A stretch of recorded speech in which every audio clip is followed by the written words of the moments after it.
Wow. Looks like someone's ready to tackle some seriously big questions. Sartre, Kierkegaard, Nietzsche. Even a little bit of Isaac Asimov sprinkled in. This is going to be one intense, deep dive into meaning and purpose.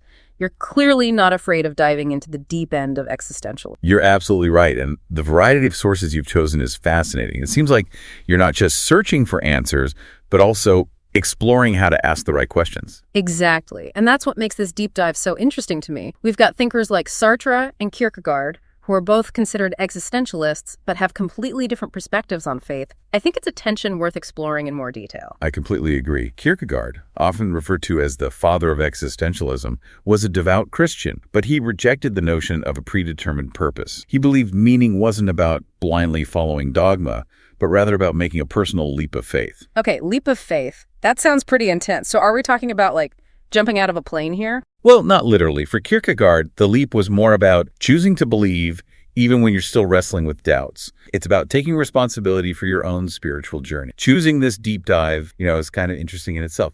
It suggests you might already be in what Kierkegaard called the ethical or religious stage of life. You're searching for meaning beyond just pleasure or what society expects of you. That's something to consider. But what about those of us who aren't really religious? Does existentialism have anything to offer someone who isn't looking for answers related to God?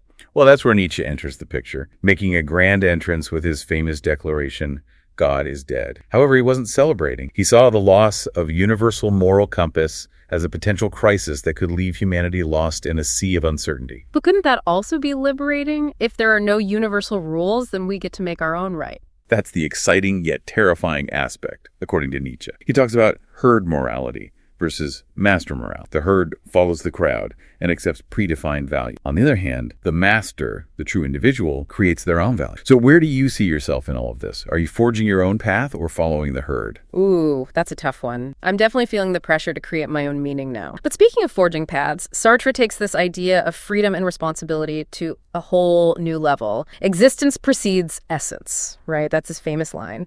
Basically, we're thrown into this world without a blueprint, and it's up to us to figure out who we are. And that can be both incredibly liberating and deeply unsettling. Because if there's no inherent meaning, then we have the freedom to define our own values and create our own purpose. However, it also means there's no safety net, no preordained plan to rely on. Yeah, no pressure or anything. But what happens if we don't step up and make those choices? What if we just kind of coast through life and let things happen to us? That's where Sartre's concept of bad faith comes into play. It's like staying in a job you absolutely hate just because it's stable. You're denying your freedom to pursue something more fulfilling, even if it involves some risk. Sartre would argue you're living in bad faith, essentially lying to yourself about your own potential. Ouch. Nobody wants to be living in bad faith. So to live authentically means taking ownership of our choices and creating our own essence? Is that what we're getting at here? You're getting the gist of it. It's definitely a big part of it. And this idea plays out really dramatically in Sartre's play No Exit, where the characters are trapped in hell, literally, and forced to confront their choices and the consequences that came from those actions. It's a stark reminder that freedom comes with responsibility, and there's no escaping that. It's all starting to feel a bit heavy,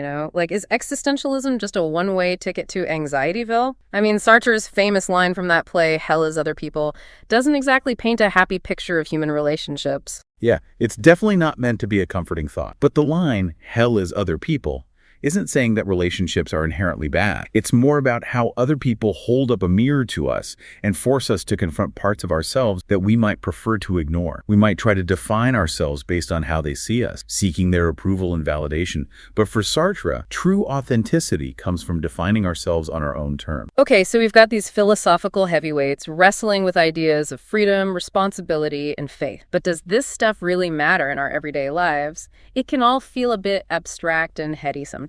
It's a valid question. That's why I find it so interesting that you chose to include Byung-Chul Han in your reading list. He's a modern thinker who argues that these existential ideas are even more relevant today than they were before. Yeah, he talks about this sense of emptiness that many people experience in modern life. We're bombarded with information, constantly obsessed with productivity, but we've lost our connection to rituals and meaningful traditions. It's like we're all on a treadmill, going at full speed, but nobody really knows where it's leading. And that feeling of emptiness can be incredibly isolated. It's similar to Dostoevsky's underground man, who's paralyzed by his own self-awareness and unable to connect authentically with the world. So are we all just underground people now? overthinking, avoiding genuine connections, and ending up feeling empty and alone? Well, that's the question Han wants us to grapple with. It's not a particularly comfortable question, but maybe that discomfort is a crucial first step. If we can acknowledge that emptiness, that lack of meaning, then maybe we can start to create something more fulfilling. So where do we even go from here? If we're all stuck in this existential rut, how do we climb out of it? Well, that's where things start to get really interesting. What if the key to finding meaning isn't about avoiding discomfort, but about actually leaning into it? And what if our deepest fears are actually pointing us in the right direction? My mind is a fish. Leaps of faith, the death of God, radical freedom, and the emptiness of modern. That was a lot. We've definitely covered some pretty dense philosophical ground,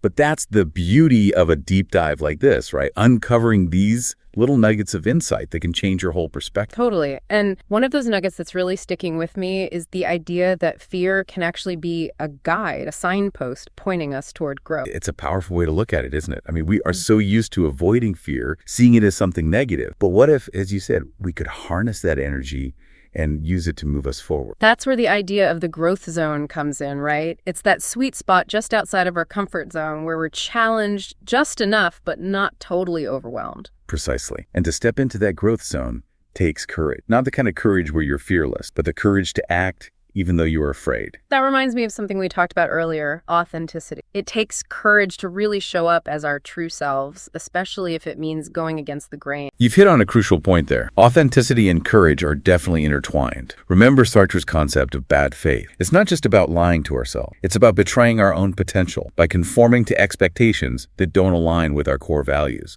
So how do we even begin to figure out what those core values are? I mean, it's like we are constantly bombarded with messages telling us who we should be and what we should want.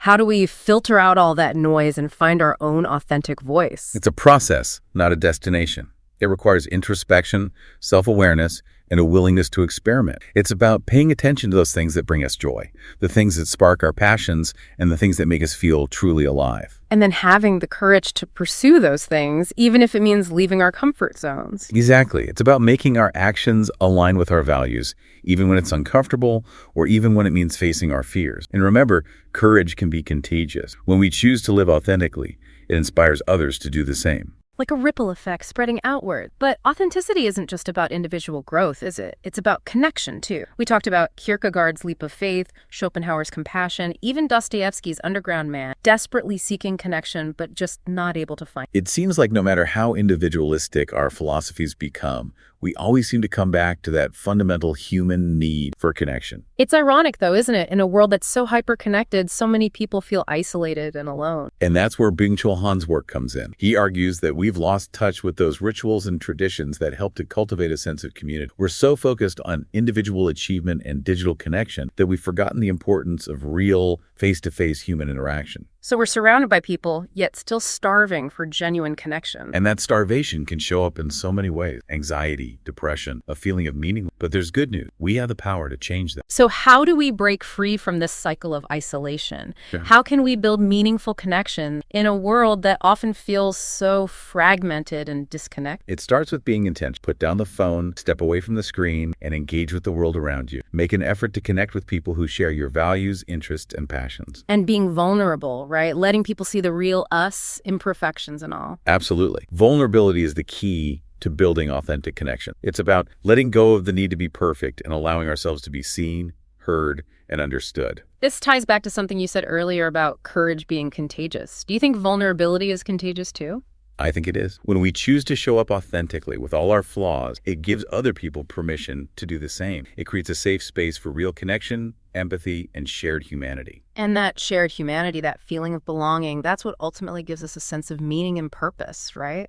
I think you've touched on something really profound there. The existentialists may have put a lot of emphasis on individual freedom and responsibility, but they also knew deep down that we're not meant to go through this journey alone. We need each other. So as we wrap up this part of our existential deep dive, what's one key takeaway you hope our listener will walk away with? I'd say this. Remember that you have the power to choose connection. It's not something that just happens. It's an active choice that we make every single day. And it's a choice that can completely transform our lives and the lives of those around us. It feels like we've gone on a huge journey to the core of existentialism, Kierkegaard's leaps of faith, Nietzsche's call for self-creation, Sartre's radical freedom, and Byung-Chul Han's take on modern emptiness. It's been quite the deep dive. Yeah, and through all of that, we keep coming back to that fundamental question.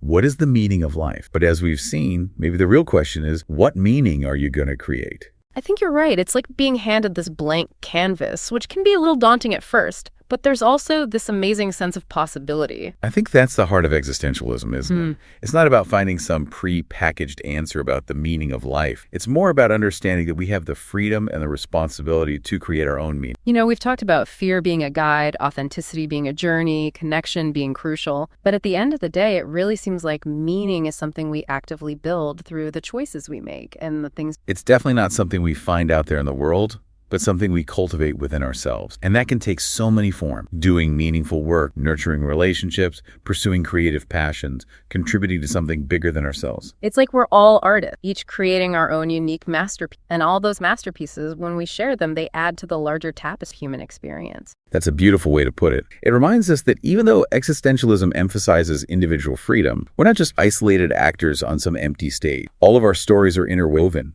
creating this rich and complex narrative that is constantly evolving. That brings us back to Schopenhauer, our resident pessimist. He believed that suffering was an inherent part of life, but even he believed in the possibility of overcoming that suffering through art, compassion, and a rejection of the will to live. He was definitely a complex thinker, but I think what he had to say is particularly relevant today. I mean, we live in a culture that often glorifies achievement and material possession, which leads to this constant striving that can end up feeling empty. So how do we reconcile Schopenhauer's pessimism with the existentialist idea of creating meaning? Are we destined to suffer, or can we actually find genuine contentment? That's a big question, isn't it? I don't think Schopenhauer had a clear-cut answer, but I think he was trying to point us towards a different way of existing in the world. So less striving, more acceptance. Exactly. Schopenhauer thought that by acknowledging that suffering is a universal experience, we could develop compassion for both ourselves and others. And through acts of compassion, through selfless service, we could find a purpose that goes beyond our own individual desires. So maybe true meaning isn't about achieving some huge goal or accumulating stuff, but about connecting with something larger than ourselves. It's definitely a path worth exploring. And it links back to our earlier discussion about the importance of connection. When we shift our focus from self-interest to serving and contributing to the well-being of others, we tap into a source of meaning that's both profound and lasting. It's like we're all interconnected threads in this giant tapestry of existence. And every act of kindness, every moment of genuine connection strengthens that fabric and makes it even more beautiful. That's a powerful thought to keep in mind as we wrap up this deep dive. We may not have all the answers, but we do have the tools, the awareness, and the courage to create lives that are truly meaningful and purposeful. So to our listener who's been pondering these big questions, I hope this deep dive has offered some fresh perspectives, given you some things to think about, and maybe even sparked some inspiration. Don't forget, you're not alone in this. Connect with others, build community, share your story, and most importantly, keep questioning, keep exploring, keep creating. And that wraps up this episode of The Deep Dive. We hope you've enjoyed the journey. Until next time, keep diving deep.